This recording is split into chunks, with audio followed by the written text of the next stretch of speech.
Hey everybody, welcome back to Cityscape Brewing. Today we're going to be talking about one of the most iconic beers and one that a lot of people in the United States would consider the first craft brewery in the United States. We're talking about Sierra Nevada and specifically the Pale Ale. Sierra Nevada's Pale Ale is one of a kind and one that you can likely find coast to coast in any grocery store or liquor store or anywhere that you can buy craft beer.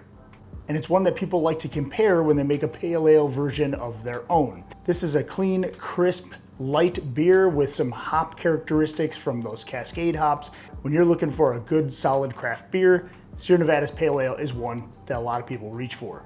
So today we're gonna be brewing up a clone of this beer. Sierra Nevada actually has this recipe on their website, but I'm gonna tweak it a little bit and show you how you can change it to make it even more similar to the real thing. Before we jump into this recipe, do yourselves a favor and hit that join button. You're gonna become a member and get some awesome member perks, like brew day sheets that you can use on your own brew days, exclusive recipes for members only, and you'll get to watch my videos early as they drop before everybody else. So hit that join button, become a member, help out the channel, and be awesome.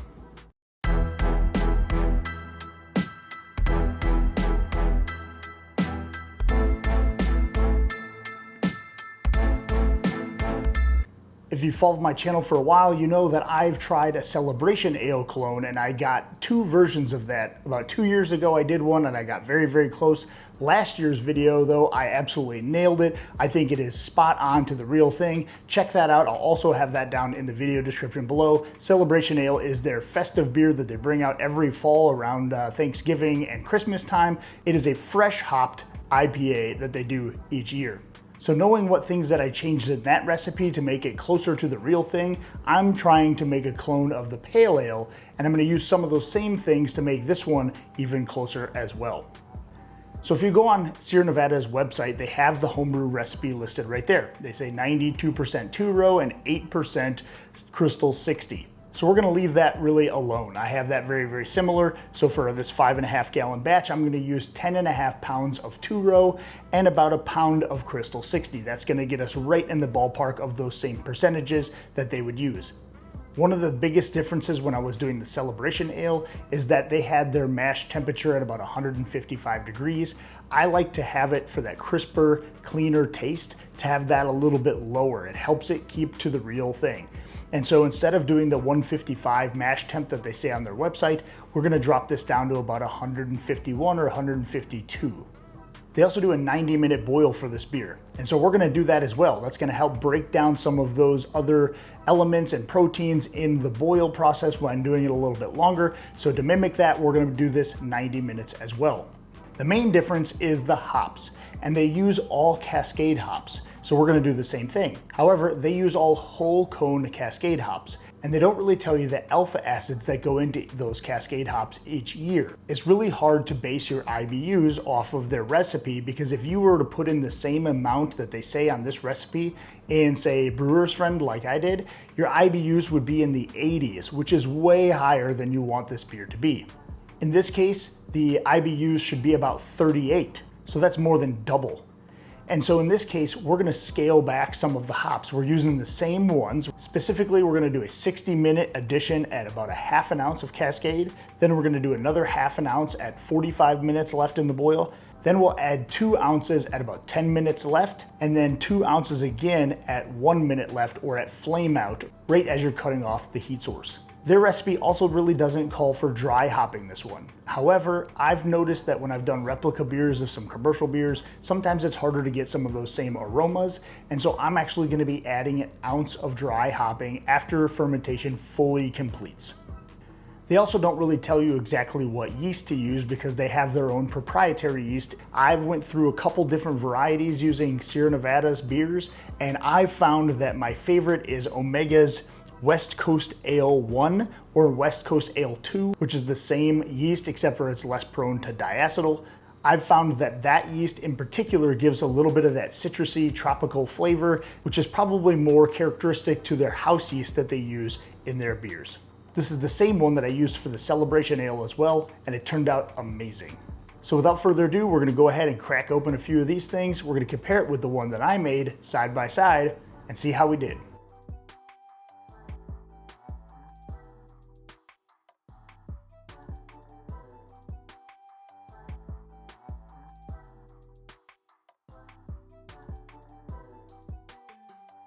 All right, so here they are, side by side. Here's the beer that I brewed, and then this is the Sierra Nevada. And right off the bat, you can tell that the Sierra Nevada is just a little bit clearer than mine. Mine will probably clear up a little bit as it sits in the keg a little longer. Of course, this has only been in there a little bit, so that will clarify with time. I did not add any gelatin or anything to this to try and clarify it, but the color is pretty spot on. Mine may be a little bit darker than the original, only for the fact that that haze still exists. I think as that drops out, that might be closer to color. However, I did add a little bit over. I think I was at like 8.7% instead of 8% even for the Crystal 60. So just a slight difference, but I was trying to keep it at an even pound for the recipe rather than doing percentages. But you could back that off a little bit just to make it exactly 92% two-row and 8% Crystal 60 if you wanted to. Well, let's go by the aroma. This is one that I dry hopped and Sierra Nevada didn't. So presumably they should be different, maybe? We'll find out.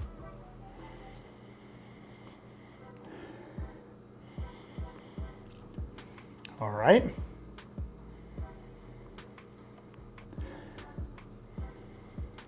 I think aroma-wise, they're pretty similar actually. So I was very happy with that.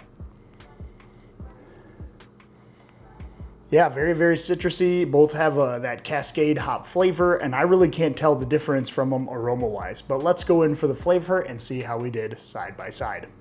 First, we'll tip the hat to the real thing and try that.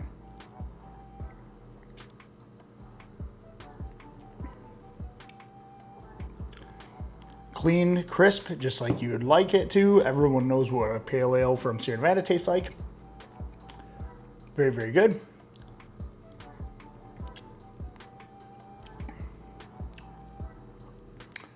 Man, that is really, really, really close.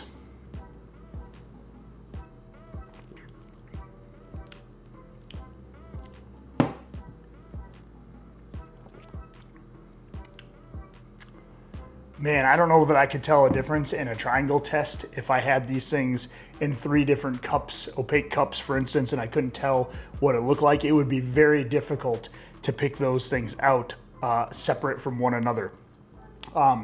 I think I pretty much nailed this one. This one is almost spot on. I thought I would be able to smell or taste a difference with those dry hops, but as it's been kind of sitting here, I really can't tell the difference. With their system, it just generally will give that aromatic flavors and aromas, and that's why I added that extra dry hop. But man, I really can't tell the difference. Maybe if I had to be really, really picky, I could say that there's maybe like a little bit of flavor difference hop-wise. Maybe that dry hop did something flavor-wise, but it's really difficult to pick out. And I don't know that I could do that accurately. I'm only thinking of them because I know which ones I'm drinking at the time. But I think if somebody put these in opaque cups and I couldn't tell the difference, it would be very, very difficult for me to tell which one is which. And so this is a great beer for you to brew yourself at home. This is one that everybody likes, friends, family, when you have people over for the holidays, Thanksgiving, Christmas, or just whatever you're doing throughout the year. This is a great beer to have on tap year round. So as always, make sure you crush that like and subscribe button. And if you want to become a channel member, you get some extra perks like get my videos early, get some exclusive recipes, and also brew day sheets that I provide for you on my channel for channel members. You can also join my live feeds that I do about every other Sunday night at 8 p.m. Eastern time. I discuss different topics, maybe have some guests from time to time, and you can ask questions from the chat and I'll answer them live for you. So check those things out Sunday nights, 8 p.m. every other week. So again, leave any comments in the video comment section. Also hit that like and subscribe button. Happy brewing and cheers. Hey, thanks for watching my video. You're awesome. You want to be even more awesome? Hit that join button and become a member. You'll get exclusive members only recipes and other perks like brew day sheets, and watch my videos early as they drop before anyone else. So hit that join button below, become a member, and be awesome.